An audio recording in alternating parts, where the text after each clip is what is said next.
Okay, hi everyone.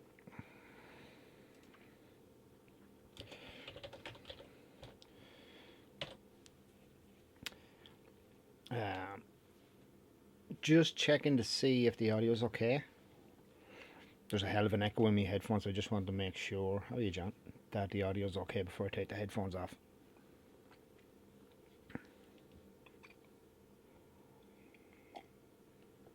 That's cool. Now, if the audio gets a bit crackly or anything like that, just message me there because it's really disconcerting because I've got a 2 second delay in the audio, and it's handy if I don't have these on my head.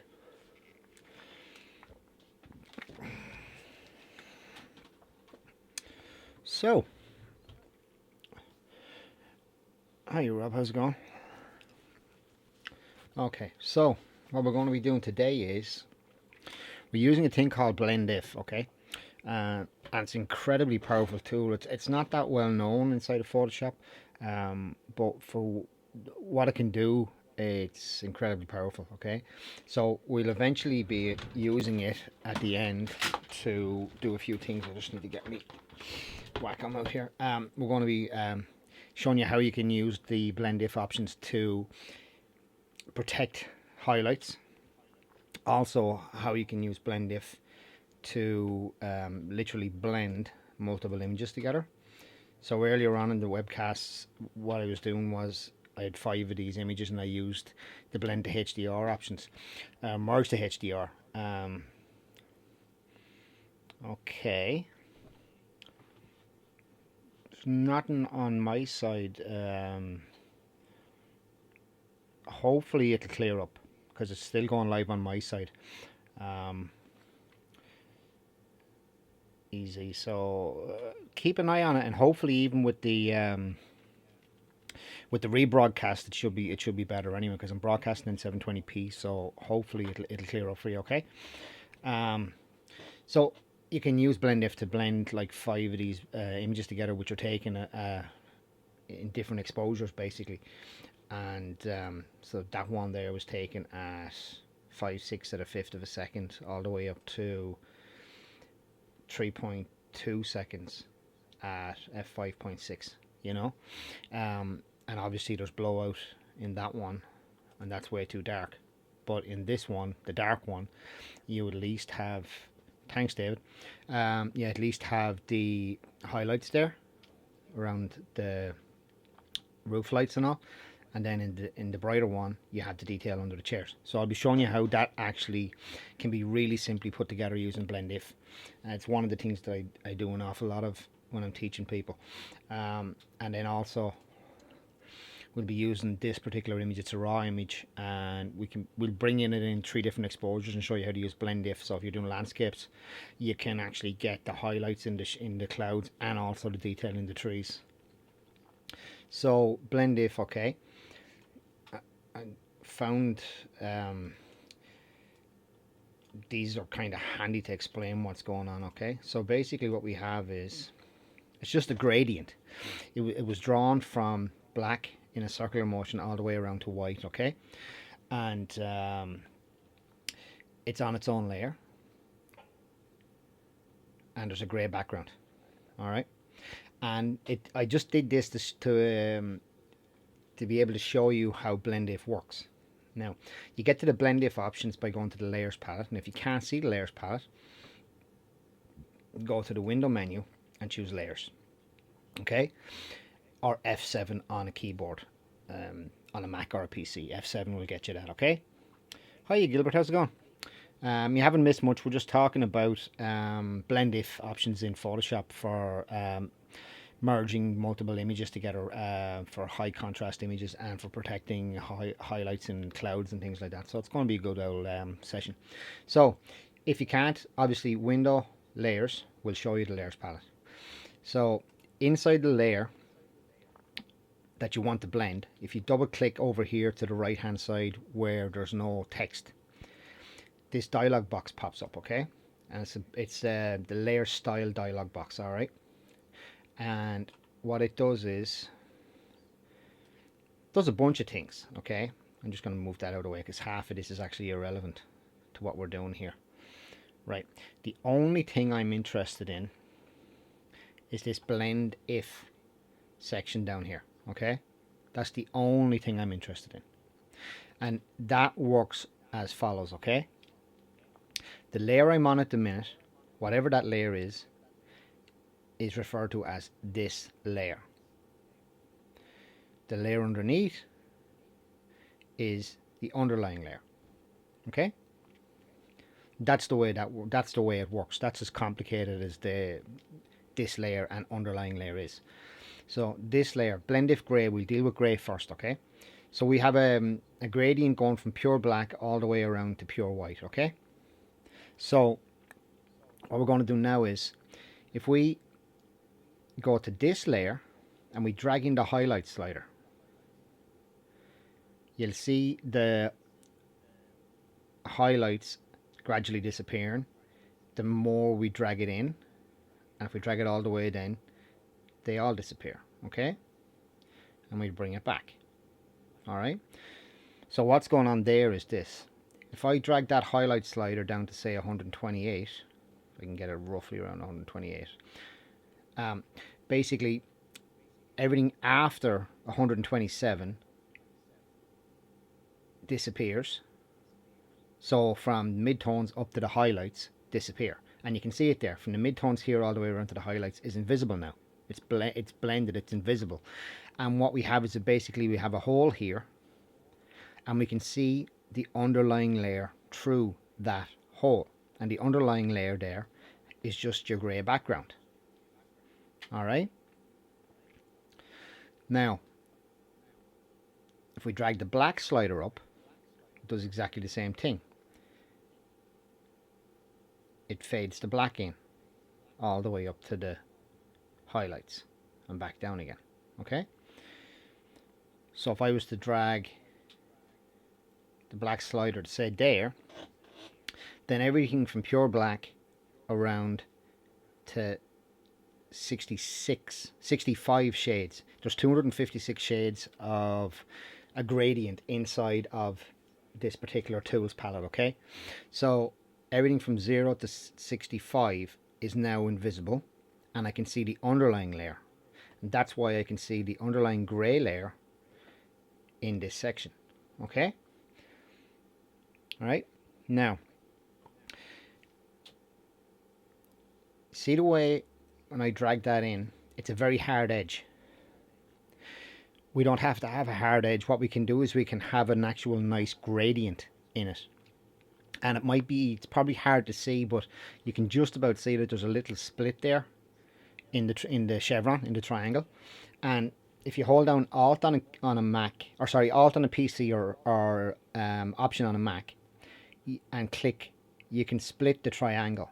Okay, so if I bring this section back and then bring this one back, so now as I bring the right hand one in, I'm fading in the effect, and then if I bring the left one in, it comes in behind it, so I get this lovely fade in that I can have on an image. Okay, so now that's completely faded. It's not a hard edge anymore. Okay, audio still good? Yeah. So we drag that back, and obviously the same then, if we Alt click or Option click over here just to the side of the highlight triangle, we can then split that and drag it in, and as we drag in the right hand one, we're bringing the tail in, and then this is the middle of it, so we can have a nice fade off from mid-tones to highlights, and then it goes invisible. Okay, thanks John. So any questions on that part of it before we move on?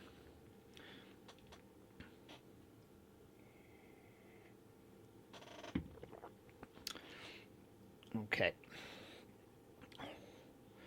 I'm just going to type that in anyway. I'm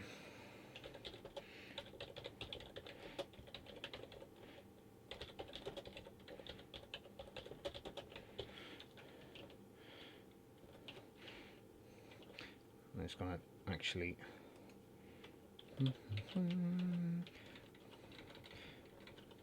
Please hesitate. Copy.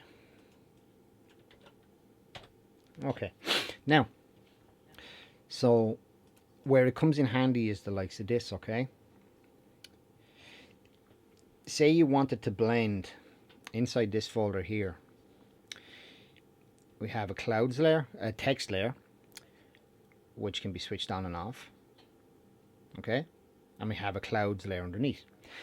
Say I wanted to move the clouds in behind I wanted to move the cloud text, sorry, in behind the cloud. There. So the text, I wanted to interact with it and make it realistically look like it was in behind the clouds. Okay? So it's a simple thing again. On the text layer, double click over here in a blank area, and that'll bring up the layer styles again. And what we do now is, this time we don't go at the top layer, this layer. We want to now bring up detail from the underlying layer, okay? So, and by the way, I'm just looking at it on the screen here. That is not blowing out, okay? Right there where that white cloud is, it's actually not blowing out on the screen. It's actually okay.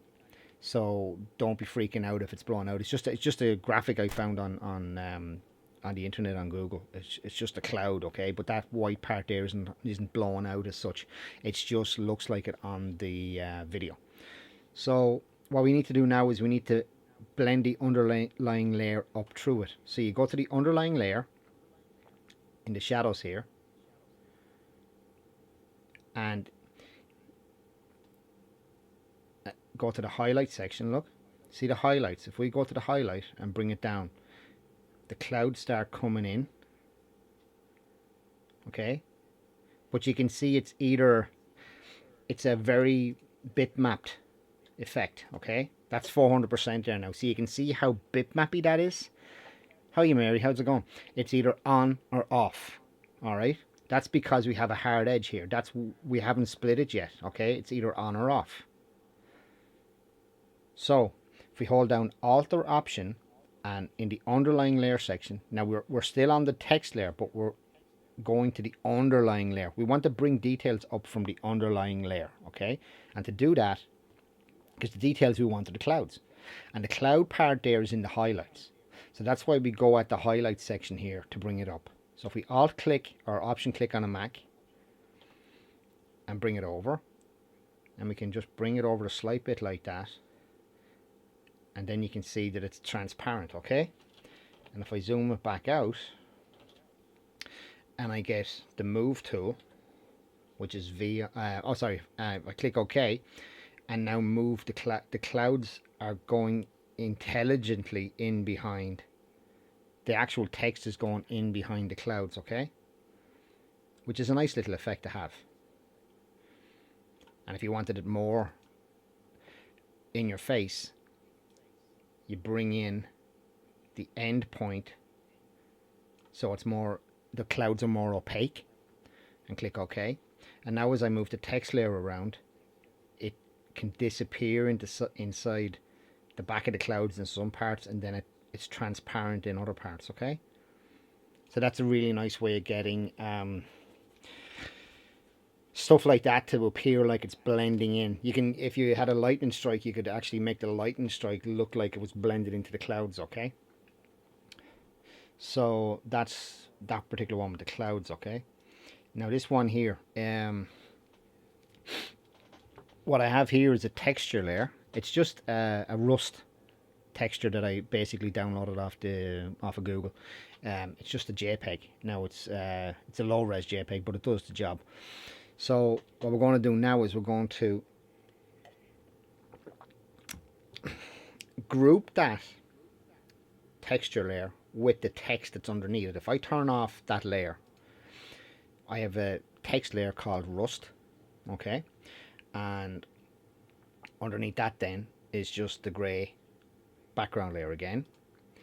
So what I want to do is I want to use the Rust, I want to use that text as a mask and have it mask around this, okay?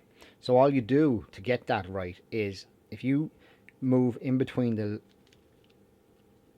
texture layer there, the photograph, and the text layer underneath, if you put the mouse in between the two and hold down the Option or Alt key, Option on a Mac, Alt on a PC, and then left click, it groups them, it groups it in together, okay? So now the rust is being masked by the text, okay? And I can move the rust layer around, and I can also click on the text and I can move the text layer around. If I click on the text and turn that off, sorry, I can move the text around, okay? So they can be moved independently, all right? So once I have that, I want to put a bevel and emboss on the text. So double click over here again. We're not going to blend it this time, but what we are going to do is we're going to texture. Let me know if the audio goes a bit crackly now. Anyone, just give me a shout, okay? What we're going to do this time is we're just going to put a bit of a bevel and emboss on it just to have it look nice, okay? So click on the bevel and emboss and go into the size and say bring it up to maybe 10 or something like that, 9 or 10. And give it a hard edge on it.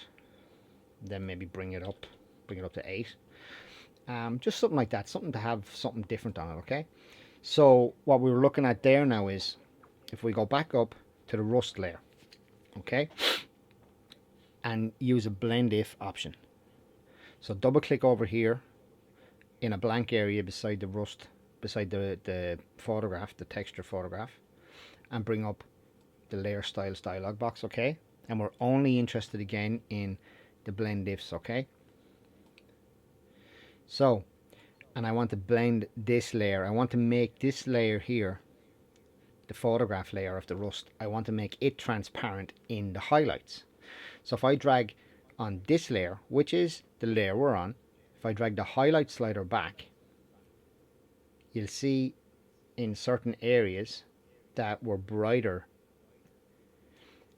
they're now invisible. If I click the preview button and show you before and after, the preview button, if you can't see it, sorry, preview button is right in the corner there of the actual palette before, so that's before and after. So right there where the blue is shining through, the blue from the text itself, the text layer color is blue, it's actually a blue text layer, it's shining through now because I turned that on. And I can split that by alt clicking on the right hand side and splitting it and bringing it back and having it come through at a more easy gradation instead of being on or off, okay? I can also go to the shadow side, and you see the shadow when I bring it up, it's in the shadow area here where the R is, that's the darkest part, and where the S is, and a little bit down here. You'll see when I bring the shadow blend if up, it lets the blue text layer shine through. Now that's fine, but if that happens to be, it's very, very, very bitty, look. Okay, you can see it. It's very either yes or no, and it's eating away at it, okay? So to stop it from doing that, I'll click just to the left or to the right of it, and then it blends it in. And we can have a kind of an effect there where it kind of blends in nicer, okay?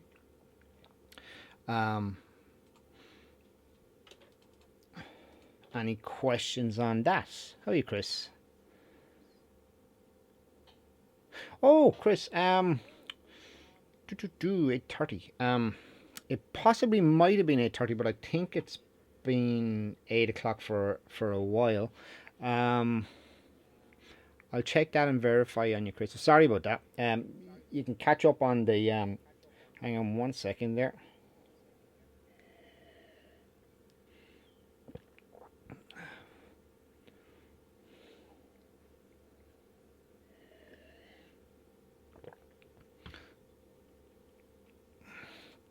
Hi, Chris. No, it was 8 o'clock. The meeting last night was 8:30. All right, but it's been 8 o'clock for a couple of days anyway. You can catch up on the bit you missed there on the video. It'll be up on the YouTube side anyway. How are you, Mary? How's it going? So now, any questions on that part there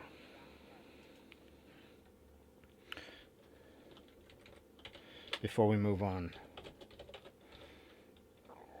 Because this is kind of one of them things where it's not a very well known thing inside of Photoshop, but it's incredibly powerful. So what we'll go down to now is this.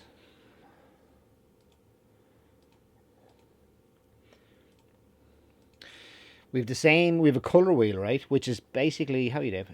Have to head to club meeting now. We'll catch up later. Thanks. No bother, Dave. Listen, have a good Zoom meeting, and sure, have a look at this later on. And if you have any questions or anything like that, just email me, and we can sort it out. And as I was saying, David, I'll be doing an awful lot more stuff on actions over the coming webcasts and stuff like that, relating to putting contrast and all that kind of stuff in, so that you'll actually be able to batch process a job when you go out and come back, and not have to worry about it when you come back. All right. So have a good meeting, and I'll talk to you not tomorrow. What day is today? Thursday. Probably be Saturday or Sunday before the next. Probably Sunday. So I'll see you then. So what we have here is basically it's a gradient. It goes around from cyan. It's red, green, blue, cyan, and magenta. It's basically all the colors in the rainbow. Okay, and what we can do is this is kind of, it's going to show you that it's not only the gray values that can be changed, it's the red, green, and blue values with this blend if. Okay, so in the color wheel layer there, if I double click on it, we bring up our blend if again. Instead of choosing gray, you also have a red, green, and a blue option. So if I was to choose the red option, and here's where it gets kind of techie. If I bring the red slider back on this layer, because we are on this layer, which is the color wheel layer. We're not on the bottom one. We don't want to do something with the bottom. We want to do something with this layer. So we get this layer, and we bring the highlight slider back, okay? It immediately gets rid of the red in the image. Okay, because we're taking red out. And what we're leaving in there is cyan. Because red is opposite cyan on the color wheel. Okay, and if we drag from the other side, we're taking cyan out and all the way up, and we're leaving the red. Alright, now you don't have to remember this, but it's a nice handy thing when it comes to trying to figure out which color do I want to get rid of in an image. So if we go into the green and we drag it, basically magenta is opposite green. So if we go into the highlights on the green and drag them down, the green immediately disappears, and then drag it the whole way, and we're left with the magenta, and bring it back. And we go to the shadow side here, and we drag it up, and magenta immediately disappears. We go all the way up, and we're left with the green, because they're opposite each other on a color wheel. And if we go into blue, and we drag the blue slider, blue is opposite yellow. So blue immediately disappears, because that's the blue side, and you bring it all the way down, and you're left with the yellow. And bring the shadow slider back up, and it's basically yellow, and it comes back up, and you're left with blue. Alright? Now, that particular, the way that works, it's all linked to the channels palette, okay? And if we were to look at the channels palette, if you can't see the channels palette, you'd be window and channels. Alright? So, the channels palette. There's the red. As you can see, the red is at the top there, up here. So that's, when I click on the red channel, that's the white part, so it's allowing the red to come through. And the green is over here, and the blue is over here. Okay? And they're the channels, and those channels are being used by the blend if option when it blends. Okay? As I say, you don't have to remember that. It's just it's a little bit of color theory. Okay? And the final thing then for this bit, and the bit that gets really cool, is this. Okay? So I have 22 people watching. Say hi so I know you're there. What we're going to be doing here is we're going to be replacing that sky with this. Okay, and it's going to be incredibly simple when you see it. Once you kind of take into account what was happening earlier, okay? So, I'll just get a drink here. Okay, this is it's an easy image to do because it literally just has blue and green in it, okay? But it kind of leads to the theory of how you would mask off clouds and replace skies and this kind of thing, okay? An itchy nose. I must do the lotto.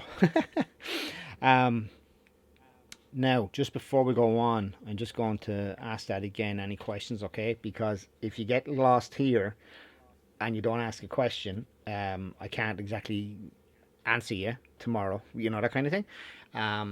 So, we have two layers. The layer on top is the original photo, and the layer underneath then, that's the one there. We want to replace this, we want to use that sky in that photo, okay? So on the top layer, which is the photo, we want to keep the grass. So double click over here again to bring up the layer styles dialog box, and we're only interested in blend if, okay? Now we want the blue, okay? And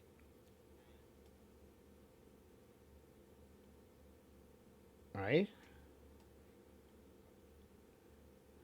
so quick doing that, it's the top one we want, because what we want to do is we want to make a hole in the highlights up here in the blue in this layer, the one we're on. We want to make this transparent, okay? So if we drag down the highlights there, it'll eventually get transparent. And you see how bitmap that is, going from one section to the next, because it's basically either transparent. It's at that's at 209 now. So at 209 we can still see the blue sky from this layer, but at 210 it's invisible. So we need to split it. So alt click to split the slider and drag one down and drag that to about there. And there's your before and there's your after. It's absolutely perfect. Yes, you can use masks and a load of other stuff to get this. And on some more complicated skies with like concrete buildings and all that kind of stuff, you'd end up using a combination of something like this with an actual pen tool, and you'd be dotting your way around the concrete buildings and stuff to make sure you're in there happy out. But basically what this will allow you to do is just really quickly replace one sky with the other, okay? So if I was to turn that blending mode off, that little icon in the corner, that indicates that there's a blending mode on that layer, okay? And if I right click, I can actually clear blending mode to clear the layer style, okay? So if I clear the layer style, it's gone. If I go edit, undo, it's back, okay? So that's not bad actually. It's only 25 minutes. So that's the theory and the how to use it that we're going to go now and work on the other images with, okay? So I have an incredibly itchy nose. I'm so sorry. So any questions? Seriously, or is everybody okay? And anyone that hasn't said hi, say hi so I know you're there. Right. So what we're going to do is we're just going to close that down. And we're going to go back to my bridge, because I love bridge. I'm not a Lightroom kind of person. And I'm going to just choose this. So we're going to have 5 of these. So if we click on the first one, these were taken, I literally sat it on the table and just had the timer going. Hi Mary, how's it going? Hi Sabrina. Hey. So 1, 2, 3, 4, 5. So with the first one selected, if you hold shift down and click on the last one, you select all of them images, okay? So what we need to do then is get them images into Photoshop, okay? Now there's a bunch of different ways of doing it. This particular time, I don't actually want to use Photoshop's inbuilt merge to HDR Pro option. Yes, we can use that, it's grand and all the rest of it, but I want to use the Blend If just to show you a different way of doing it, because before Merge to HDR Pro came along, the Blend If was the way to do it, and Blend If has more options than the Merge to HDR Pro does, okay? So with the 5 images selected, all we need to do is to get them inside of Photoshop, alright? So usually from Bridge, if it's working right, you'd go Tools, Photoshop, load files into Photoshop layers, okay? How are you, Joe? How are you, Paul? Paul, how's it going? Thanks for joining in. If Photoshop and Bridge are working nicely together, you will have an option inside of Bridge in the Tools menu under Photoshop that lets you load files into Photoshop layers, okay? Oh no, Boris Paul. Yeah, it makes about as much sense as a bucket of mud, but it's good fun. Yeah, shout away if any questions, by the way, or anything like that. So, as I was saying, sorry, Bridge has the ability to go Tools, Photoshop, and then you have a bunch of options. All right. One of them is load files into Photoshop layers. So I'm going to click that now because my version of Bridge and Photoshop play nice together. Okay. And because they play nice together, I have that option. So what's happening now is basically Photoshop is loading all the files into a stack of layers, basically. So I don't have to merge them in, okay? Now I'll show you. There's the 5 files in. Now, in case your Bridge doesn't work properly with Photoshop, or say you have Lightroom and I'm not aware, maybe there is an option for Lightroom that'll allow you to go export a bunch of files and whack them in the same way. But just in case there isn't, I'm going to just close that down and I'm going to go back to Bridge and I'm just going to open up all the files. So these are all raw files, so what will happen is they'll open up in Camera Raw.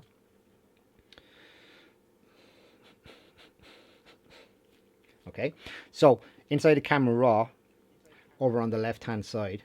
Oh, for anyone that hasn't, that we mightn't have been here in the first one or two that I did where those quick setups. If you want to go, you see the way you have to go down through each image there on the right hand side. So say you're at the first image on that side and you wanted to change the exposure. Say you wanted to change it by a half a stop, you press shift and down, and that's a half a stop. But the problem is, if you don't know the keyboard shortcuts, then you have to go back over to the next image, click on that, then click in the exposure slider again and change that maybe by a third of a stop or something. So there's a quicker way of doing it. Alright, so if we go back up to the first one and we leave our cursor inside of the exposure slider, okay, and here's the tips, right? So basically, if I hold down the shift key and I use the up and down arrows, or even just the up and down arrows on their own, the shift key multiplies everything you do inside of Photoshop by a factor of 10. So inside that exposure slider, if I go up without the shift key, it goes 0.05. Then I go up again, it's 0.10. It's going up in 0.5 increments, okay? Now I want to go up by 0.5, which is a full half a stop. So I go shift and up, and there's a half a stop. I go shift and down, there's a half a stop, okay?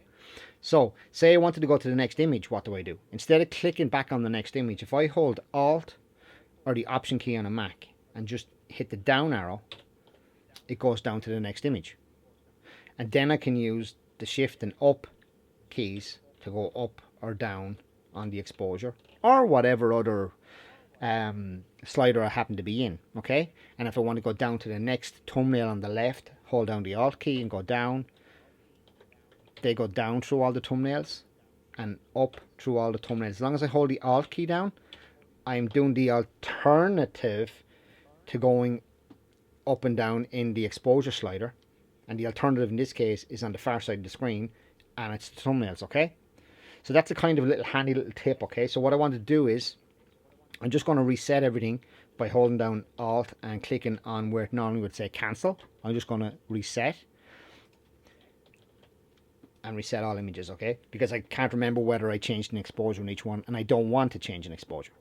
So this is the other way of getting them into Photoshop if the bridge option doesn't work for you. That was on a couple of minutes ago. So what we need to do is this. Click on the first one, and there's a bunch of different ways. We can hold down Shift, click on the last one. They're all selected. You can click on any one of them, go up to the flyout menu and say select all, or the keyboard shortcut would be Control or Command A. All the images selected. All you do is open all images. So open the images, and what will happen here is an unfortunate thing where basically you have to Photoshop will open them up for you, but then you have to go and manually stack them. Okay. There is another way of doing it, actually. Yeah, actually we do it this way, right? Because in a minute I'm going to have to manually stack them. So this is another way of doing it. If we just get them into Photoshop like that and we want to stack them into an order, what you do is this. File, Automate, and you see underneath that you have a scripts option. So you under the scripts and load files into stack. So that option there is exactly the same as the other option inside the tools menu inside the bridge. So load files into stack, and it comes up with a dialog box and saying what do you want to use? Do you want to use files or folders, or you can say add open files, and it will add all of the files that were open. So all of these files, these 5 files are here and they're open, so it's added them to the list. And you can say attempt to automatically align them, which is fine. Say you were taking shots of a landscape, a bracketed 5 or 6 shot landscape, and you just held the camera and went bang, and like 5 shots went off really, really fast. You could use this option here, attempt to automatically align sources, to get Photoshop to do all the nudging and moving around to get them all lined up, okay? Don't bother with the create smart objects thing. You don't need it for this. So click OK. And what Photoshop is doing now is it's going to make another file with all the layers in it.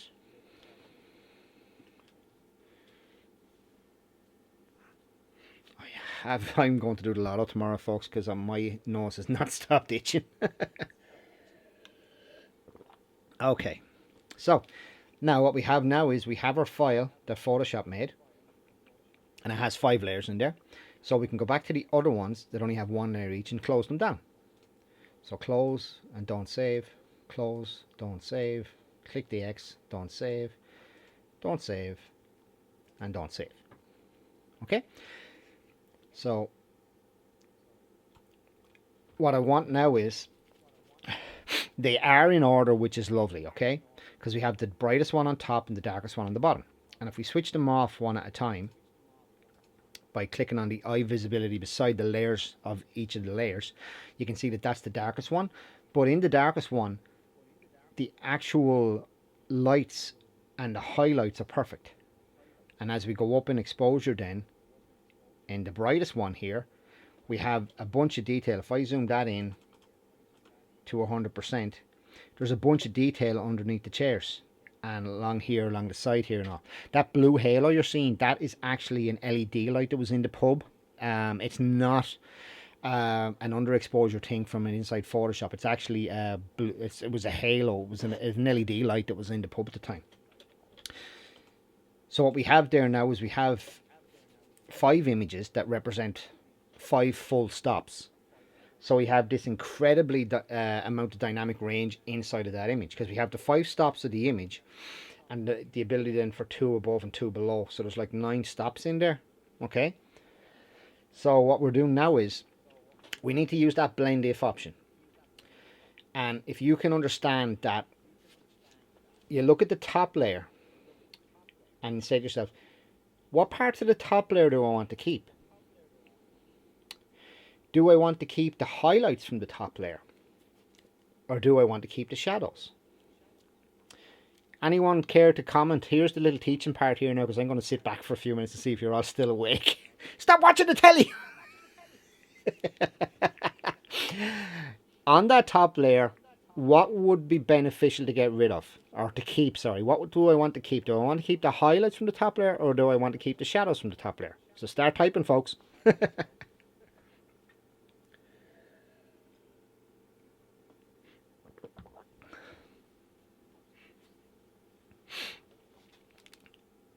Good man. Yeah, the shadows, okay? Because the highlights are blown out. Okay, so to keep the shadows, what we do is this. Go up to the top layer, make sure it's selected. Move over to the right hand side here in the layers palette. Now, if your layers palette is kind of jammed over that way and you don't really have a bit of space, you can always just move over and you'll get a two-headed arrow. Left click and just drag it out a bit and give yourself more space. Double click over here, brings up the layer style dialog box. It's called layer style, okay, in the top. I'm just moving it out of the way because I don't want it to be in the way of the picture, and all we're interested in here is this blend if option. Okay, so the gray, okay, so we want to keep the shadows. So on this layer here, which is the top layer, we want to use the this layer slider.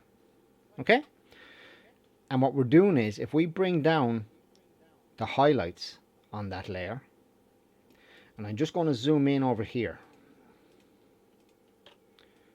okay, and I go back up again, and it's blown out, and I bring down, as I bring down the highlights, that darker part of the ceiling is actually transparent on that layer now. It's invisible. I've made a hole, okay, and I'm looking at the ceiling from the shot underneath, which is a little bit darker. So now obviously we don't want this insane thing where it's like it goes either on or off. So what we need to do is we need to split it and feather it and have a nice transition between the highlights and the shadows. And to do that, hold down the Alt or the Option key and left click just there and drag it down. Okay, and then we need to go into the red channel, move over to just to the left hand side of that right hand side highlight there, Alt or Option click and drag it down, and do the same thing with the green. Alt or Option click and drag it down. And what we're doing is we're feathering off, we're allowing each of the red, green and blue to be still in the shadows, but feathering it off, and by the time it gets to the highlights it's invisible. And same in the blue channel. Alt click, drag it down. Okay, so just to check, the grey, the red, the green and the blue, they've all been feathered and the highlights have been subtracted away. So if you click OK in that dialog box there, you just click OK up here. Now we have that one is done. Okay, so if I zoom back out, maybe let's say there, and I turn it on and off. Okay, so we still have the highlights under the seats, but we don't have the blown out highlights up here. So any questions on that? Because that's a pretty kind of, if you understand it you're grand, but sometimes it might not make that much sense, and I can always explain it before we just go on to the next bit, which is really, really simple in comparison. But it's just if you can understand what parts of the layer, what do you want the highlights kept or the shadows kept. If you want the shadows kept, you blend down the highlights. If you want the highlights kept in it, you blend up the shadows and get rid of the shadows, okay? If you can understand that bit, then that's 90% of this blend if options, okay? Okay, I'll keep an eye anyway and see if anyone has any questions.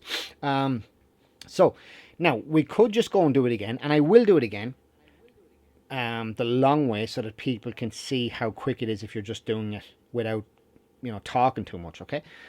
Like, well, I always talk. Okay, so go back to the next layer down, select it, double click over here where there's a blank area. That brings up the layer style dialog box, okay? From here, we want to yet again keep the highlights, or sorry, you want to keep the shadows and blend down the highlights, okay? It's because the highlight one is at the top and it's blown out. We always want to blend down the highlights in each one of the layers, okay? So, into the grey, Alt click or Option click, left click, drag it down. Into the red, move over, Alt click, split them, drag it down. Move into the green, Alt click, drag it down, and move into the blue.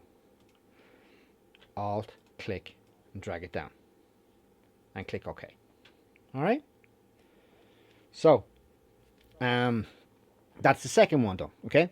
So for the next two, I'm not going to do that. I'm just going to. It's kind of like if you're using Microsoft Word and you bold a bit of text, you can copy the effect and paste it onto another word or paragraph, and you can do that exact same thing inside the layers. You can copy the layer style and paste it onto the other layers.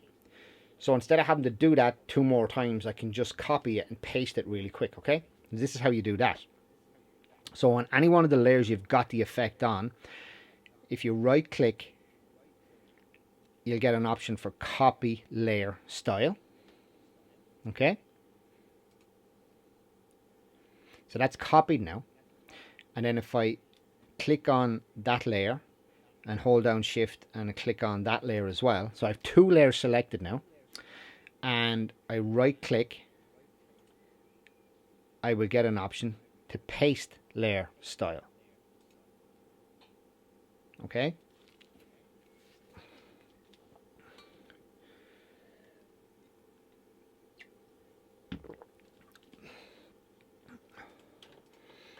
Now, of course. Now, this is one of them things, okay? I did it upside down. I should have kept the highlights on the other side of it, okay? I just want to just check that for 1 minute because that, yeah. Right. Yeah. Yeah, I did. I should have kept it the other way around.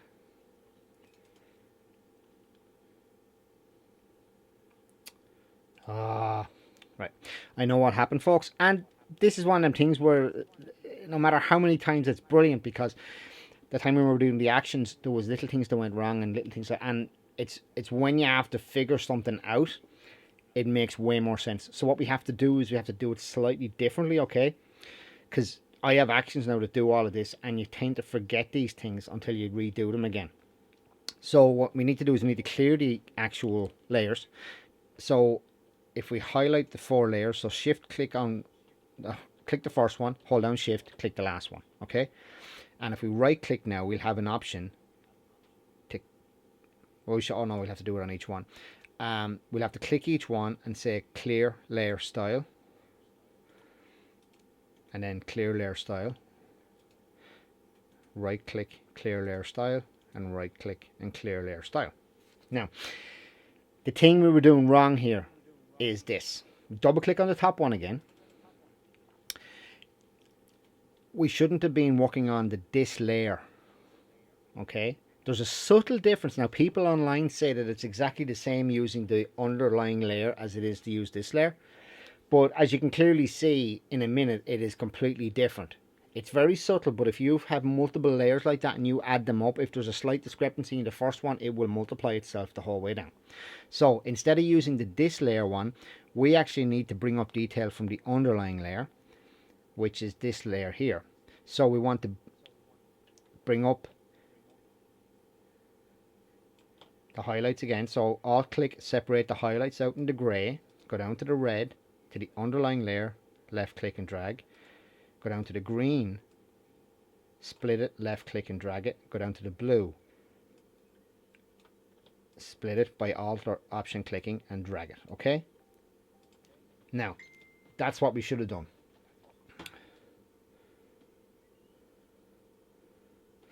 Alright, so we should have worked on the underlying layer. We're bringing up detail from the underlying layer, okay? And you'll see how different that is now in a second. So we did it once, so now I'm too lazy to do it 3 more times. You want to save 10 minutes. So right click over here and say copy layer style. And then we can click on that one and select 3 of them. We don't want to paste the layer style into the bottom one because the bottom one acts as the base. So once the 3Ds are selected, right click anywhere and say paste layer style. Okay, and that's a completely different image. All right, that image now has, if I zoom it into 100% by double clicking on the zoom tool, there's 150, there's 200%. It has all the detail underneath in the shadows, over by the door frame, all the detail, and yet, we move out a bit, there's no blown out highlights. Okay? Yes, you have a little bit of a, that's lens flare. It's not blown out highlights. And all the detail is there. Now, it's an incredibly flat looking image, because it is incredibly flat, and I'll show you in the histogram. If we look at the histogram, okay? Now, if you can't see the histogram, you can go to the Windows menu up there and choose histogram. All right? Now, what we have is there's a little bit of shadows in the blue, which is that there, but the generalized thing is it's not spread out evenly. Okay, so now that we have this incredibly flat high dynamic range image that has all the detail in the shadows and all the detail in the highlights, we have to add a bit of punch to it. Okay, now there's a billion ways of doing this, and I when I'm teaching this stuff, I'll be teaching it because there's a good few weeks involved in doing it, but just to get a little bit of contrast in there, I can show you a quick way that you can do it basically tonight if you wanted to do it. Okay, so what we need to do is click on the top layer. Okay, so in order to do this, we're going to use the camera raw filter just to put a tiny bit of punch in there. So at the minute, each one of them top 4 layers has a blending option. Okay, it has transparency in it, or it has a layer effect. Okay, and it won't work if we don't do this first. So by clicking on the top layer, if you basically take all the alternative keys or the option keys on the PCs and stuff, so you hold down Control, Shift and Alt on a PC, or Command, Alt and Shift on a Mac. Okay, so it's Control, Shift and Alt on a PC, or Command, Option, Shift on a Mac. And if you hit E for everything, once you're on that top layer and I hit the E key, what it basically does is it creates a copy of every single thing you can see and just pastes it on a new layer above the rest of them. So now I can switch off all of these layers underneath and it's on its own layer. So if I was to turn off the top layer now and I start turning on layers underneath, each one of them layers adds something different, and if I take something away, you know what I mean, they add different things to the actual image. All right, so that top layer that we have now doesn't have a transparency on it, and you can see it there, it doesn't have a layer transparency icon. So now we can just bring that straight into camera raw and put a bit of contrast on it, and if you didn't want to be too technical about it, then you're done. All right, so view, go across the filter, and down to camera raw filter. All right, now in CC in the last, I think 2.5 to 3 years, you've been able to go in through that way. Okay, so inside the camera raw filter, all we're interested in here is we could just try for the crack. It's auto. Okay, does an okay job. Having a look at the figures, I'm not one for wanging slide bars, but in these cases these are wanged slide bars, because like 31 plus 6 minus 17, who comes up with the numbers? Like, it's a pot luck kind of a thing. So I click on default, I go into the exposure slider, hold down Shift and go up once. That's a half stop extra. That's my exposure sorted. Now I want some more shadows, so go into the shadow slider and go down, hold down Shift and go down to say 40 maybe, and maybe some contrast. Go into the contrast slider, hold down Shift and go up say 30, and maybe put maybe 10 texture and 10 clarity in there. Okay, and if I was to zoom that in now to 100% and get the hand tool and move around, it's actually not, I'll just go to here. It's not a bad state of affairs to have such a high dynamic range image that has all the detail in it and yet doesn't have the blown out highlights,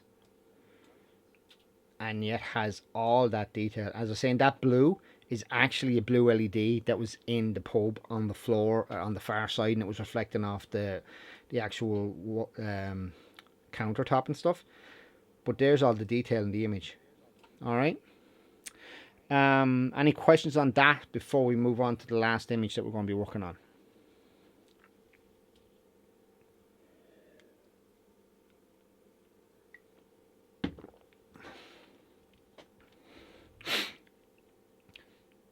Okay, so obviously we just click OK, and what it does is it renders that effect then onto that layer. So by clicking all the layers on underneath and then just unchecking the top layer, you can see before and after. Okay, and that was a very, that's grand, John. That was a very, very small correction. You know, it wouldn't be as I'd be doing way more than that, but it was just to show you that really quickly with a couple of slide bars you can get the contrast back into it.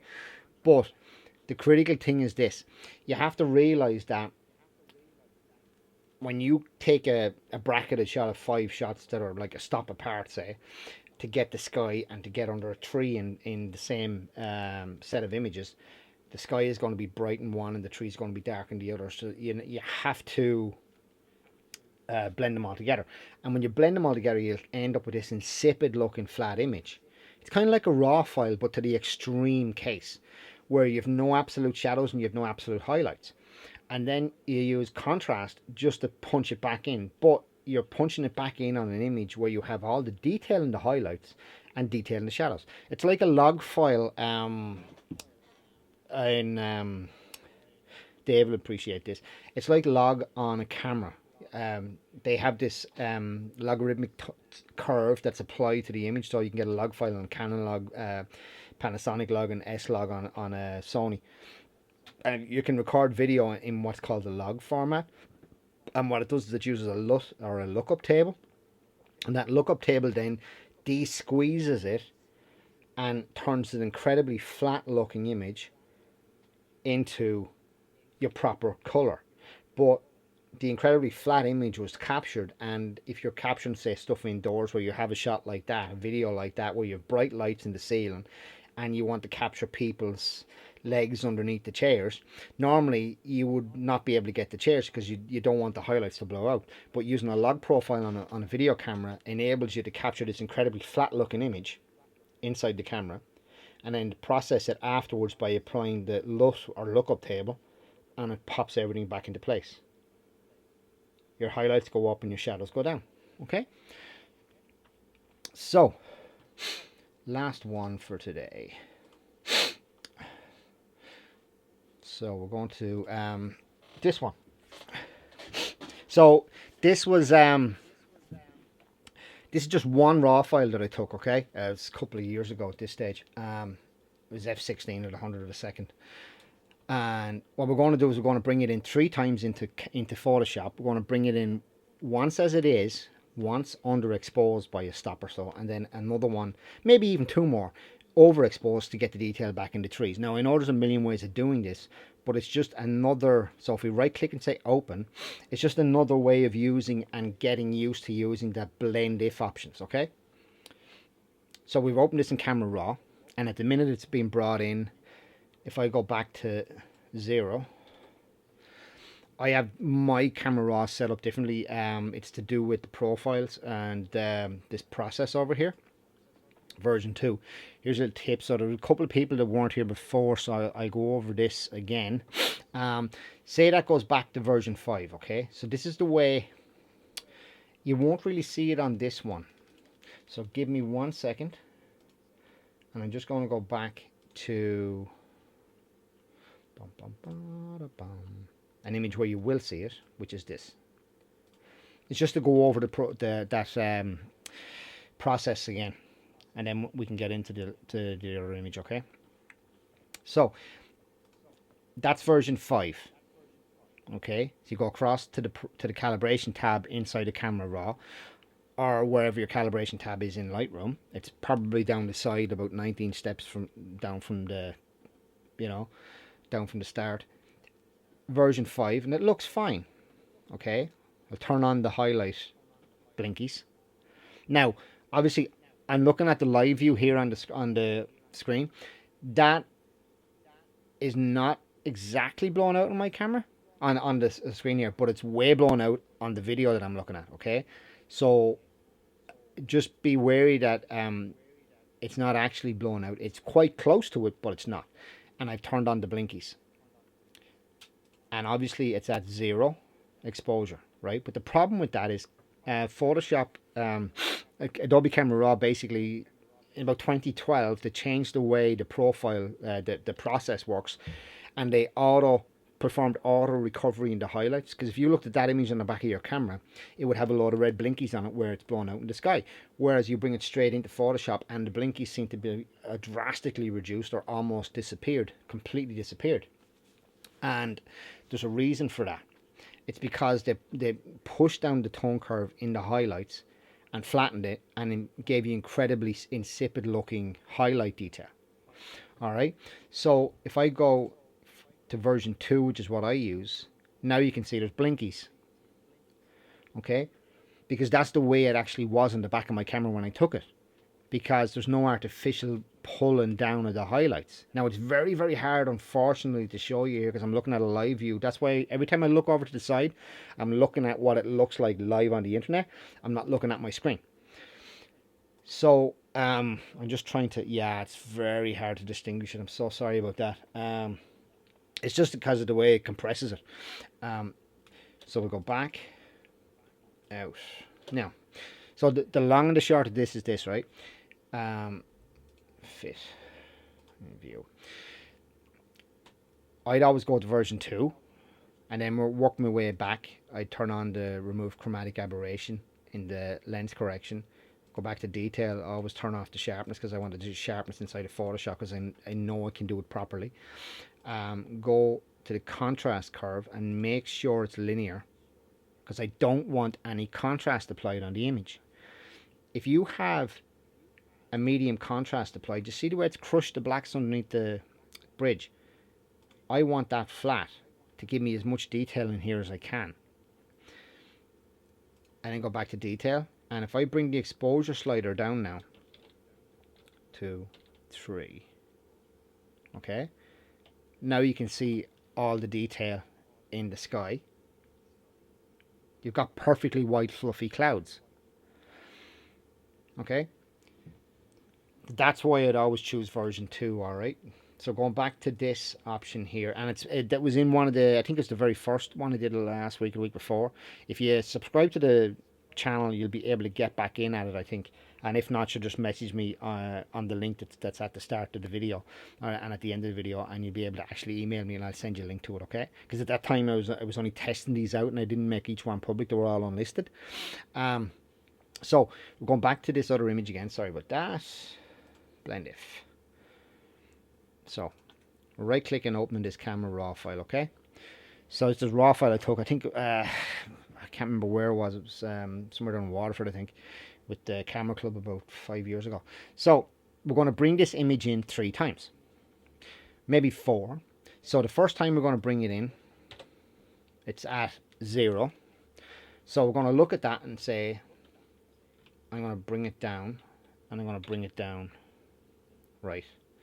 So I'm going to bring the first one in at, let me see, I just want to see, I'm looking at what I'm seeing on the screen. I'm going to bring the first one in at -1. That's all I'm going to do, because I'm going to open the image. I'm going to pretend that I took 5 shots directly after each other and we were just going to stack them, okay? But I only have one raw file to do it with. And just showing you what you can do. Now, obviously, we can just go into Camera Raw, drag a few sliders around and get something similar to the effect. But I want to show you how to use Blend If in different options. So instead of -1 this time, we use 0. Was it minus 1 or was it minus 1.5? We'll use minus 0.5, okay, on this one. And then we'll go in again, open it. So all I'm doing is right clicking and saying open, or you can hit the enter key and it opens it up for you. And minus 0.5, so 0.5. So we do 0 this time. Open image. Go back again. Right click, open. Obviously, if this is a JPEG, it will not work because when the highlights are blown out in the JPEG, they're gone. And we're going up to +1. Obviously, blown out highlights there. And go back once more. Opening camera raw. And go up to +1.5. And I'm just going up to +1.5 because I want the detail in the trees. It's nothing to do with the sky. The sky is absolutely blown out, but I want the detail in the trees. So open image, okay? So now, remember before the way we could just go up to File, Scripts, load files into Stack. This won't work this time because if I say add open files, there's only one file there.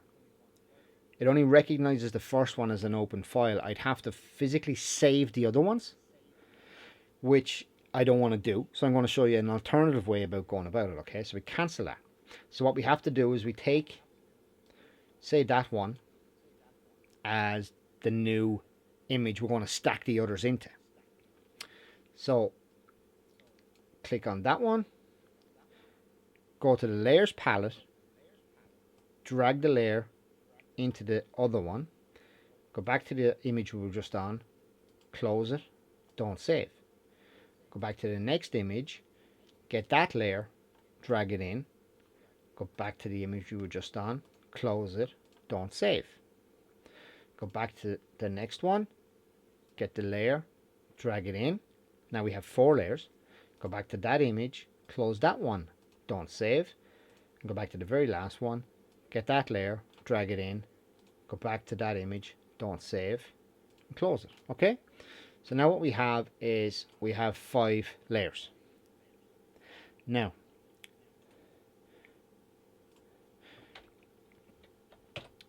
yet again, any questions, don't hesitate to ask, okay?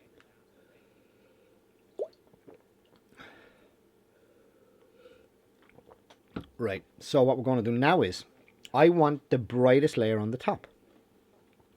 So I'm just going to check, by the looks of it, I can even physically see there that the layers are in the correct order, okay?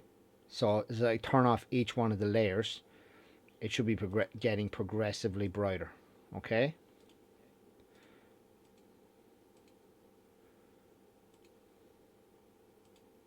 Alright. We could have a bit of a problem, but we should be okay. There's a little bit, okay. Right, so I want them to switch them around. Now, instead of just dragging each one above each other and rearranging the layers, there's an awful lot of an easy way of doing it. If you select the top layer, hold down Shift, click on the last layer. That selects all the layers in a row. Then we have the option to go up to the layer menu. And see the way you can't click on arrange there? Right? The reason why you can't click on that and it's grayed out is because of this. If you go over and look at the background layer, it has a lock on it. The background layer is the one layer in Photoshop that has special properties that's automatically locked by default. So what we have to do is click on the background layer, and to get rid of that special property, we just simply double click where it says background and just let it name it layer 0. It's fine. And now the little lock is gone.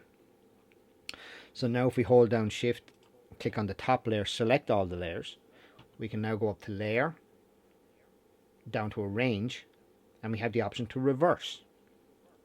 And when we click that option, it flips them.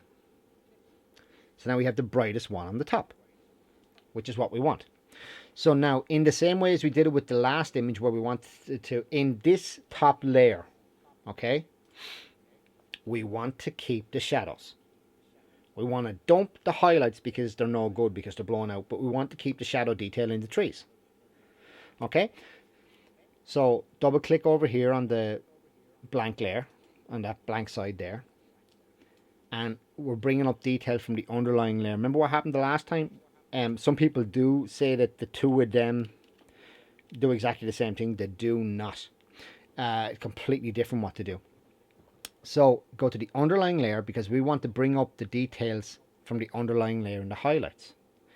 So in the gray, go down to the highlight slider there, and you can see it there. If I just move this out of the way, look, if I drag that across, that, you see the way it's eating into it immediately. I'm now looking in that area there.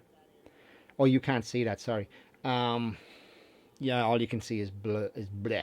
So I'm going to show you now in a second on the next layer down. So basically, Alt, left click, drag it across. Go to the grey, down to the red. Alt, left click, split it, drag it across. Go down to the green. Alt or Option, left click, split it. Go down to the blue. Alt or Option, left click, split it. Okay? So I'm looking at what I can see on the actual screen now. So you won't actually see any highlights in that cloud. I can see them slightly on this, but you won't see it until we get going. So we're going to right click again on the top layer where we've done the blending option. And we have an option to copy the layer style. And then we can just click on the next one underneath, right click, paste layer style. Now you're starting to see the detail coming back into the sky. Click on the next one down, right click, paste layer style. Click on the next one down, right click, paste layer style. Okay, so now what we have is this incredibly flat image that has all the detail up here in the sky, and obviously a little bit of sensor dust there. Oops. I forgot to clean my sensor. And if we go all the way down to this end of it, it has all the detail down here in the shadows. Alright, so double click on the zoom tool, gives you 100%. If you double click on the hand tool, it fits the image as big as it can on the screen. So what we need to do is, because each one of them layers have transparency denoted by that little icon in the corner there, there's a layer style on each one, we need to now copy every single thing we can see and paste it onto a new layer on top. So that's why we selected the top layer. So just as before, if we hit every single key on the side of the keyboard, so on a PC it's Control Shift Alt, on a Mac it will be Command Option and Shift. So if you hold those down and hit E for everything, it copies everything that it can see and puts it in a layer above it. Alright, so now we have that layer on its own layer. We can now then do the little thing by going back out to Camera Raw and putting some contrast on it. So with that layer selected, inside of CC versions of Photoshop, you can just go Filter, Camera Raw Filter.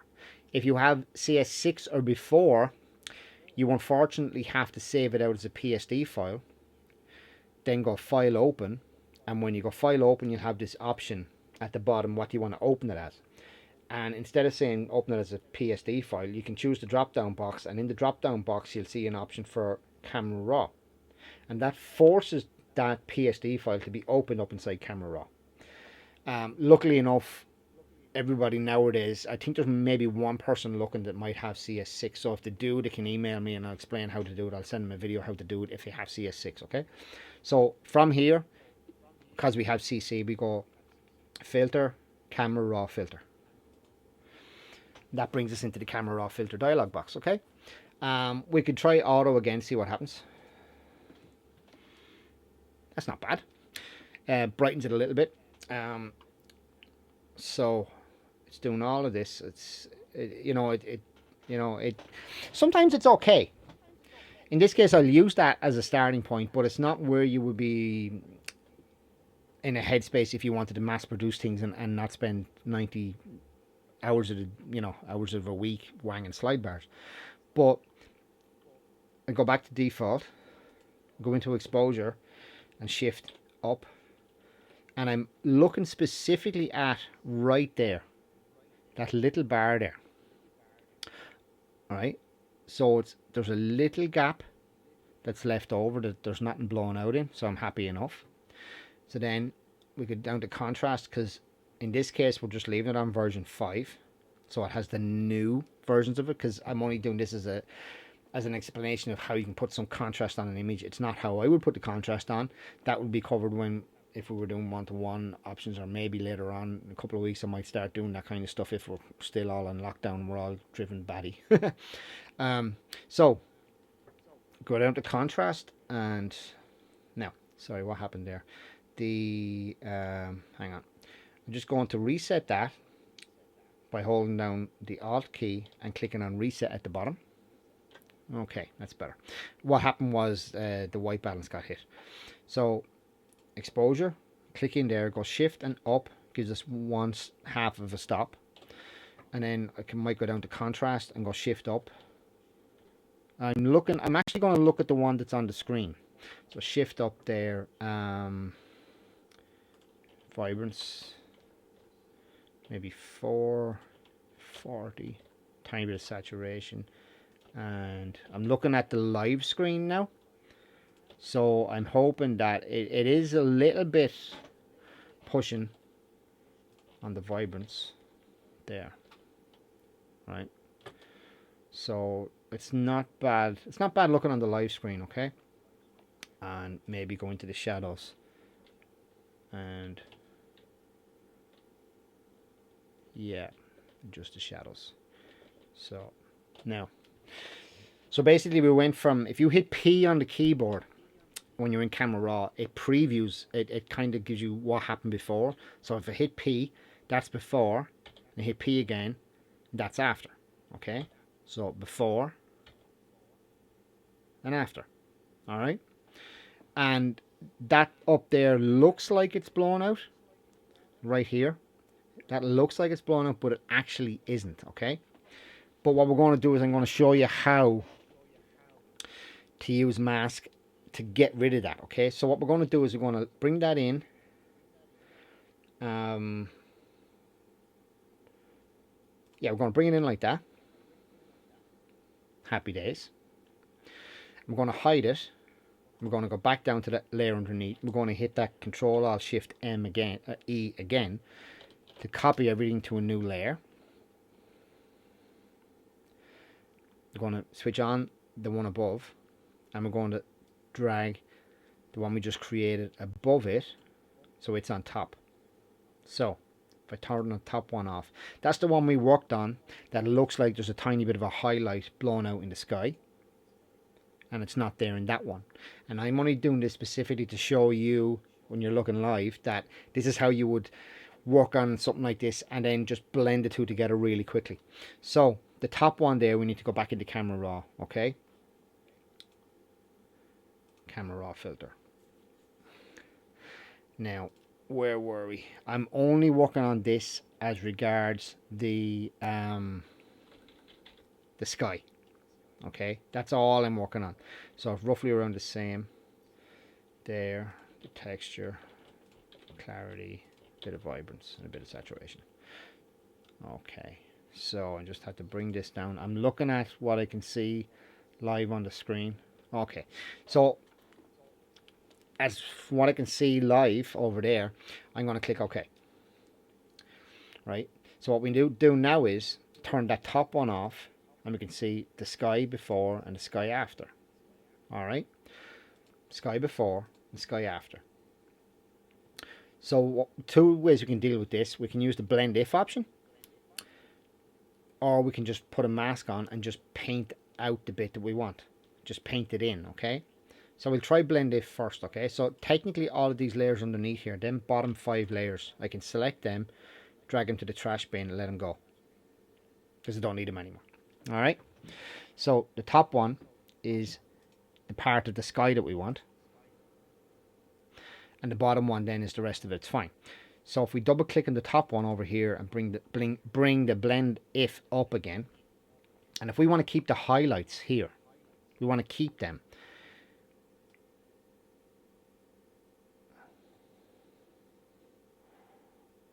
Right, it's not that one. It's not that one. Right, you can't easily do it with blend if, so handiest way, put a mask on it, okay? That's that little icon at the bottom of the layers palette. And if we hold down the Alt key and click on it, we have a black mask. Alright, that's what we want. Okay, so on that black mask, if we get a paintbrush, so P for paintbrush, actually no, B for brush, Jesus, B for brush, right? We want to paint with white. You only want an opacity of about 20%, so hit 2 on the keyboard, and it should go to 20% opacity. I want 100% flow, and I want to paint with white, and I want the big brush, so you can use the right bracket on the keyboard to increase the brush size. And all I'm going to do is I'm going to brush in with white just over where the offending part is that was annoying me on the live view screen. Okay, so we're almost there because I'm just looking over at the live view that we're getting. So before and after. Okay, and as you can see that if you hold down the Alt key and left click on the mask, that's what I drew in. So that mask is on that layer, okay? And where the mask is pure white up here, where it's white, more of the layer that it's on was showing through. Where the mask was black, it was hiding all down here on that layer. The only thing I wanted from that layer was that little bit of white cloud not to be blown out, okay? So I'll click back on the thumbnail of the thing and then go back onto the mask again. Alright? So, before I sign off, ladies and gentlemen, because I'm having an uncharacteristically very short one tonight, and it's about an hour and a half, which is fairly short for me. Any questions on that? Because that was a bit of fun. Come on, you must have some questions. And not what are the lotto numbers either.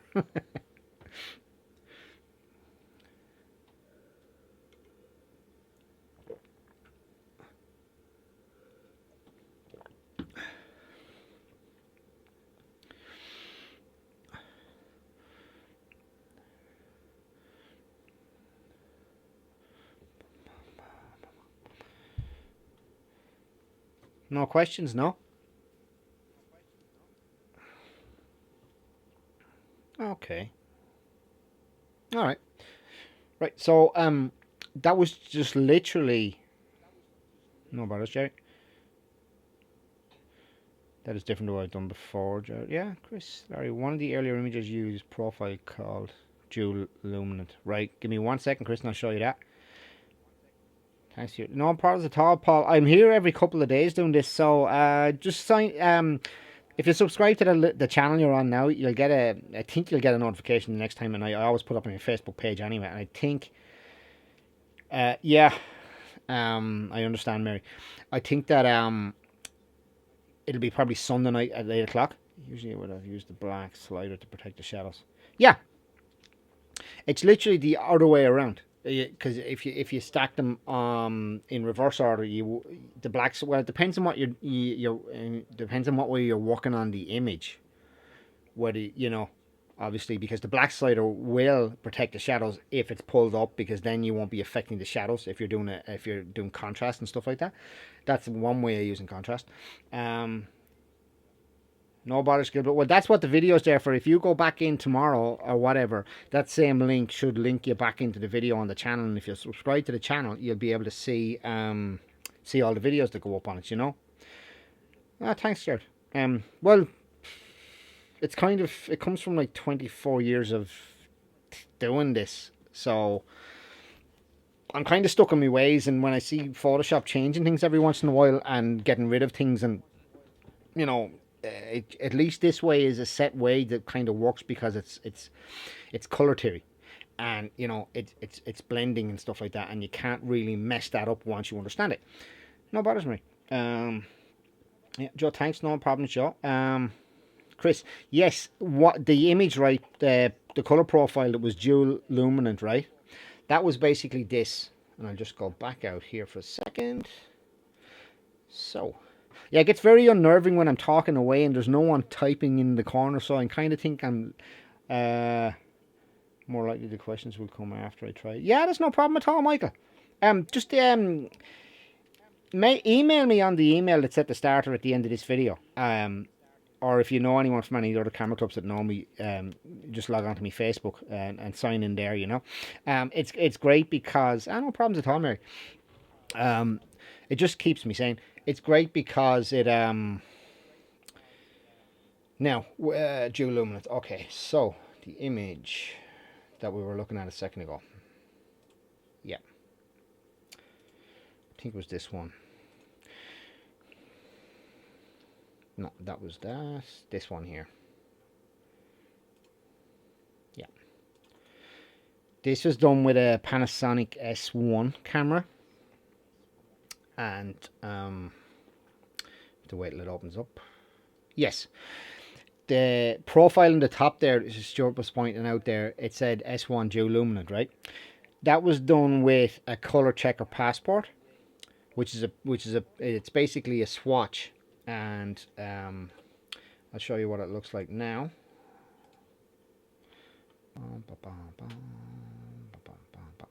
That's it, okay?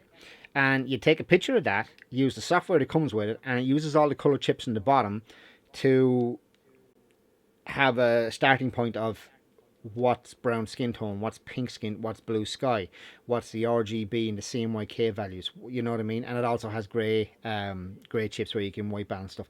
And you use that software and it creates a profile for your camera. So technically I could use a Panasonic camera and I could use the Canon camera in the same shoot. Take shots with that, because if you look at that on the profile that it came with and then look at it, what Adobe wants to use, it's absolutely ridiculous, okay? So I'm going to open it up and show you. So it's another raw file basically.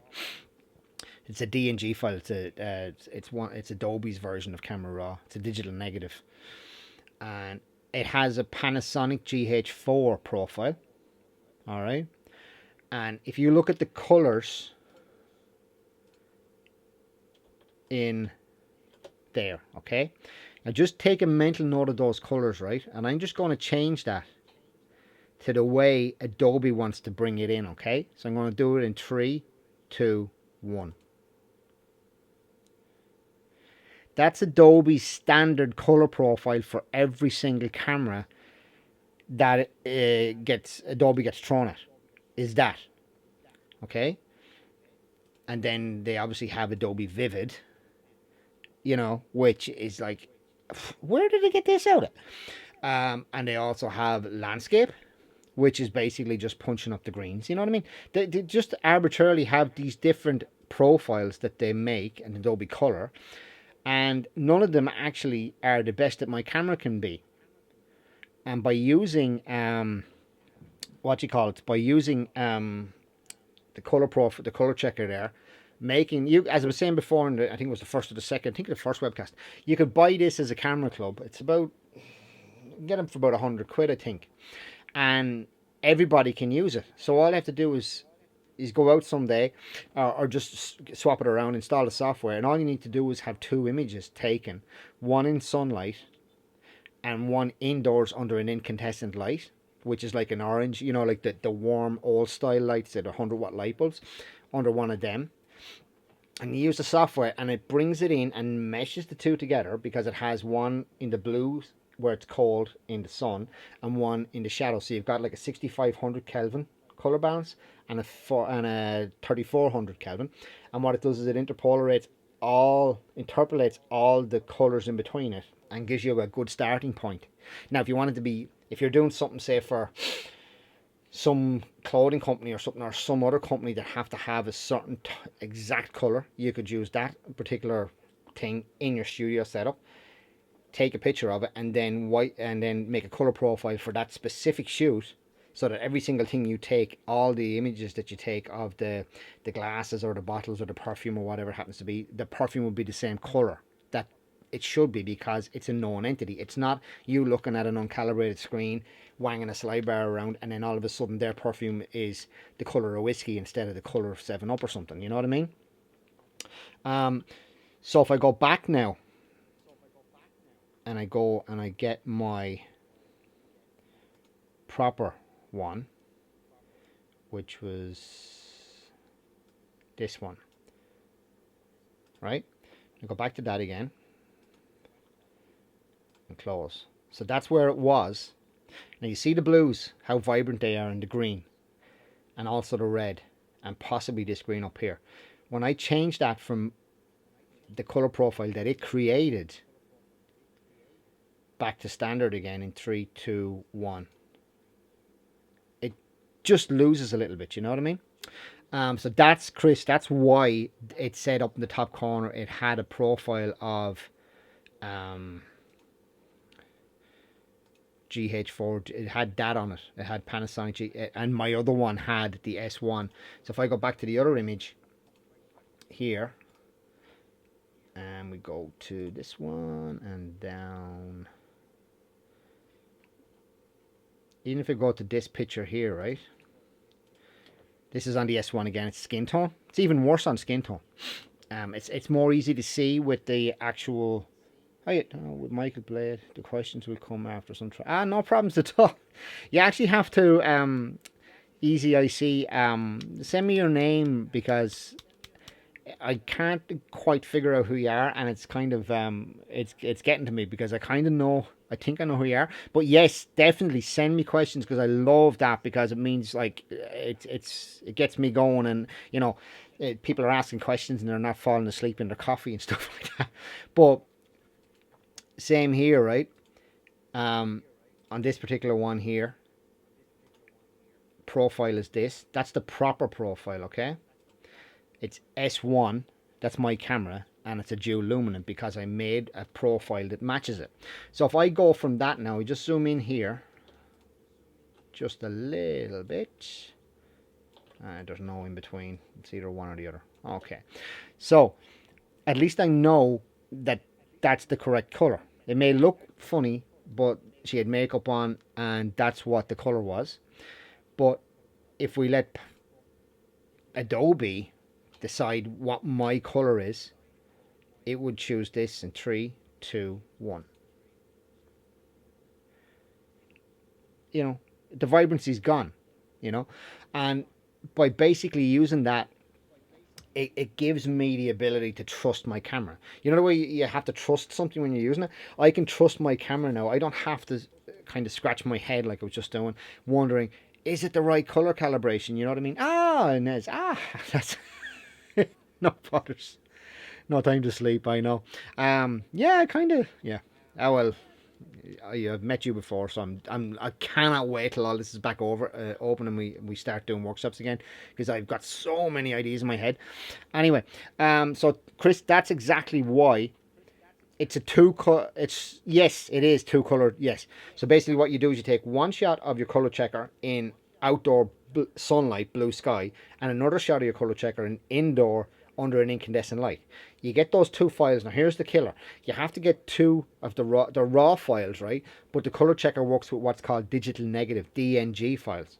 So what you have to do is this. You get your raw file there, you open it up, because it will not directly work with the raw file. It needs a DNG file. So you would then go to the save as box. I'll just get rid of this here. So in the bottom corner, you have save images. So you'd save that. And in the dialog box that pops open, down where the file extension is, you choose DNG. And for my version of the software that's on my color checker, there's no point in choosing Camera Raw 11.2. It only works with 5.4 on mine. Now, if I upgraded the software on my color checker, it might work with a slightly later version, but I just found that that's the one I need to have. So Camera Raw 5.4, and you click save, and it saves out the image. And I just want to check where I put the image. Select folder, setup. Yeah, it's in there. So I cancel that now, go back to Bridge, and there's the DNG file. So if I was to set up, if I was to actually, I'm just going to pop you on this for 2 seconds and I'll be back to you.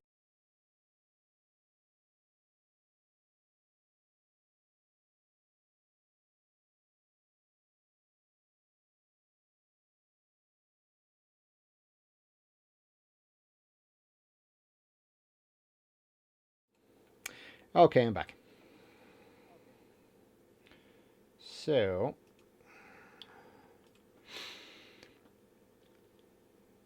just don't worry about that. It's only a color checker thing. So there's the color checker passport software, okay? And if we go to Bridge, and there's a raw file. So you can do it from Bridge or from within Explorer or whatever, Finder or whatever. If we just drag that DNG file into, oh no, obviously, sorry, that DNG file doesn't have a color checker passport in it. But that's why I was showing you how to make the color checker passport file. This one has a color checker passport. So we drag that in. It loads the image. I'm just going through that there now, Chris, right? So it finds the color checker passport in there, and if it doesn't exactly find it, you can click and drag these little pinpoint corners around the side, okay? But it knows all the color chips now. And what you do then is say create profile. Now obviously if it was a dual luminant one you wanted, what you'd be doing is clicking on the dual luminant one to start with, and then dragging in 2 files. Okay, so this is just the one file because only have the one color checker handy, right? The image. So click create profile. It knows exactly where to save it. And I think it was on the very first video I did about 2 weeks ago. I had literally typed it out on the screen in a slide exactly where you find it on an Apple Mac and on a PC. On a PC, it's basically if you go into your users folder and into whatever your username is, you go to App Data, Roaming, Adobe, Camera Raw, and Camera Profiles. But the software knows where to put it. So I have a bunch in there. So if I was to go and choose list, I have a load for Canon EOS 7D. I have my GH5 that I had. I had a GH4, I had the GH4, and I had the S1 now. So I could just name that whatever. Obviously, you'd name it. That was from a GH4. There's no point in naming it Canon 5D Mark III or something. You'd leave it named whatever the camera was, and say it was a certain shoot for somebody. You could just name it that and put down studio shoot, and then that becomes available inside the Camera Raw in the profile section. Okay, so all of these options, and it's specific to the camera. Here's the cool thing. So you could have 2 5D Mark IIs or 5D Mark IIIs or whatever, or a 5D Mark II and a 5D Mark III, and even 2 of the same cameras. It goes by the serial number on the camera. So you can actually have, you save the color checker passport. Yeah, that's what I'm doing here now. This is the actual profile that I'm saving. That DCP file. When you save that out, it's available to Photoshop. So if I was to now call that Larry Test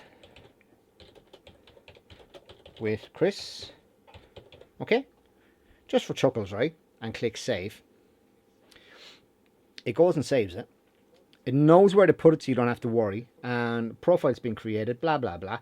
Your application is telling me the applications may have to be restarted. I found that I don't have to do that, so I'm happy out. So I close that down, and if I bring back Bridge and I open up that particular file again, or any other file that was taken with that camera, the Panasonic GH4, it will know it, and it will give me the option in this drop down. If I go over here and click on it, I should in here have Larry Test with Chris. And if I click on that, that's my profile for that. Okay? I could close. So instead of it being Adobe Standard, Nah. Click there, browse your presets, go down to your profile section, and Larry Test with Chris, and click close. Okay, so that's how that works, Chris. It's brilliant because there's so many variables when you're taking pictures, and this is one less thing to worry about, because you might have your screen could be calibrated, but the problem is you're not getting the best image off of your photograph to start with, because you're just using Adobe standard input profile called Adobe Standard, or your Adobe Landscape, which is it's kind of like you're handicapping yourself before you. That's cool. Thanks a million, Chris. Listen, you're handicapping yourself before you even get off the starting point, basically off the starting block. So, any other questions? Because that was really cool. So Michael and Inez, hopefully give me a shout. Jesus, me Facebook or something. And I'll be back on again. Literally, this is what, the 30th. I'll be back on hopefully Sunday night. I'll figure out what I'm going to do. I might do something again on actions or something again. Or I could do stuff on contrast. I'll figure it out though, and I'll put up a post on my Facebook page. And if you subscribe to this, you should see a kind of a countdown link or something. I don't know what way it works, but you should be able to see a link. So I'm going to sign off now, and hopefully I'll see you all on Sunday again. Have a good one. Thanks, John.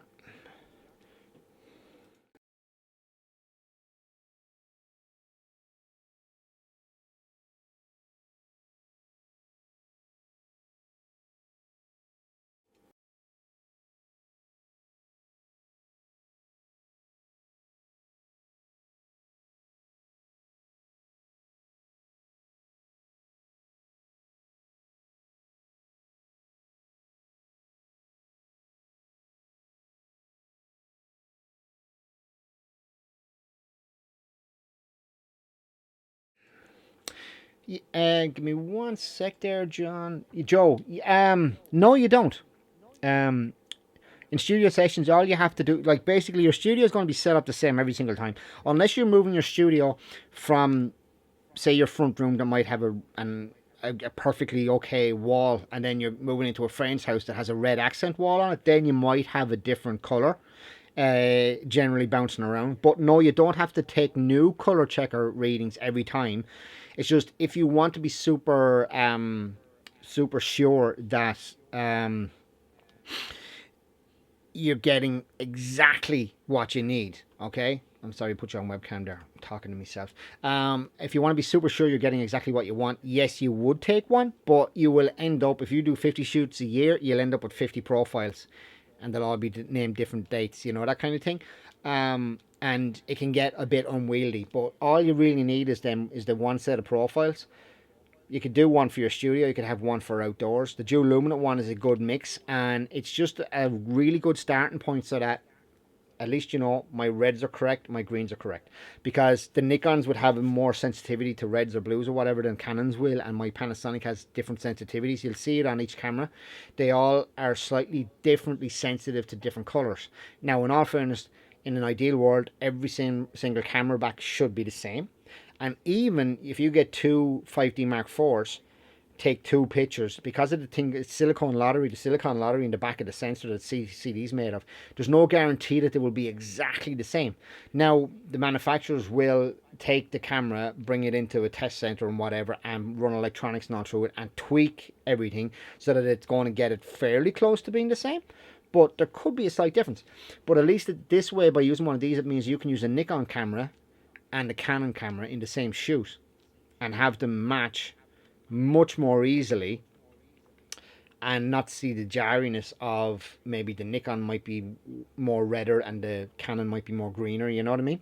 So, answer there, Joe, you don't need to use it every single time you're doing a shoot, but and the lighting setup as well. If you change your lighting setup, here's the thing. If all your lights are I'm only after spotting that there now. Say you have silver beauty dish and you have a white beauty dish. Okay, the white beauty dish would have a slightly different color temperature than the silver one will. The silver one will be more specular and a little bit colder. So yes, technically you might have an advantage in taking the color checker passport of the silver beauty dish and of the white beauty dish. It's probably going to be very close, but yes, it probably will change the difference. But if you're just moving around big 6x4 foot octoboxes or sorry, yeah, 4 foot octoboxes or 6x4 white soft boxes, it's very, very unlikely that it's going to make any difference. And you shouldn't need to. All you'd have to do is take one color checker passport at the start. And obviously, if you change a lot of stuff around, or if you're putting in a gel or something like that into the background, use the color checker passport facing towards the main light that's providing the white light or the key light on the subject, so that let the color in the background go red, teal, orange, whatever it wants to be. And as long as the color is right on the subject who's being lit by white light, then the color checker can be trusted to that's right, and then it will, by preference of the fact that it's actually gone through the profile of correcting the colors. When you white balance off of that for the skin or whatever, for the front, all the colors are going to go to whatever the colors are going to be.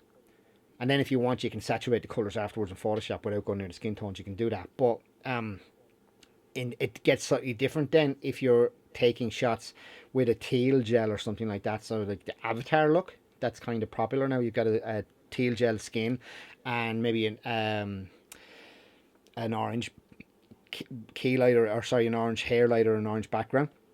What I do there is I use the color checker passport with the white light beforehand just to get a reference point of what it looks like, and then I put the tea light on and let the color go whatever color it is, and I take it from that point. But at least it's a set start point. It's kind of like you need to know where you're starting from on Google Maps in order to find out how far it is to Kerry. You know what I mean? If you're in Cork, it's closer than if you're in Belfast. So if you have exactly the same starting point on every single image, then the bits you do in the middle from your start to your end, by adding XYZ to it, you know that the image at the end is going to be what it is before you even start. Whereas if your start point keeps wandering around because Adobe Standard has changed or Adobe Landscape looks different or whatever, then every single time you do a shot, it's going to be different, because it's like trusting auto white balance. It's okay sometimes, but if you get someone in a red dress against an orange wall or something like that, it's going to put an inordinate amount of the opposite color to red in to try and counteract it, because it sees so much red, it wants to neutralize it a little bit. You know what I mean?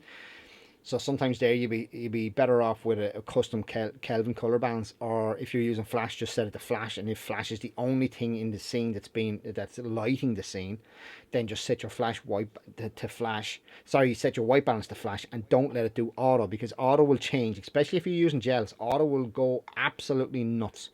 So sorry it took so long to do that, Joe. Any other questions? Because we're losing people, I think. Because there's a few after going. So any other questions there before I sign off?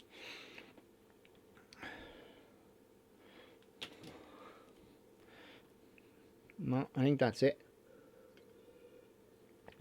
Grand. Sure. As I say, I'll see you all hopefully Sunday, and we'll do some more of this.